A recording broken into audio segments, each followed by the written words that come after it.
Саламатсыздар ма оқушылар, бүгін өтетін тақырыбымыз параграф 33 тау жыныстарының бөлімі. Кітапта 110-111 беттер.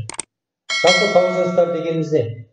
Оны алдыңғы сабақта өттік. Тау жыныстары, яғни таулардың пайда болуы туралы алдыңғы сабақта өткенбіз. Яғни екі тақта тастың бір-біріне соқтығысуынан тау пайда болса, ал енді сол пайда болған таулардың жойылуына не әсер етеді? Осы сабақта өтетін боламыз. Жалпы жер қыртысының ішкі күштерінің, яғни эндогендік күштердің әсерінен таулар пайда болса, ал экзогендік сыртқы күштердің әсерінен таулар жойылады. Мысалы, жер қыртысының құраушы минералдық бір тектес заттарды тау жынысы деп атаймыз. Жердің сыртқы қыртыс қабаттары көбінесе қатты тастардан тұрады. Сол себепті тау жыныстарын, яғни былайша айтқан кезде, былайғы түсінікпен айтсақ, тас деуге болады.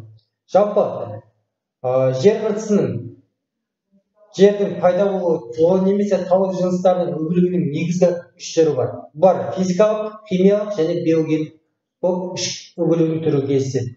Біріншісі физикалық, бұл су, жел, температура әсерінен тау жыныстары бұзылатын болады. Екінші химиялық, судың әсерінен бұзылатын еритін тау жыныстары.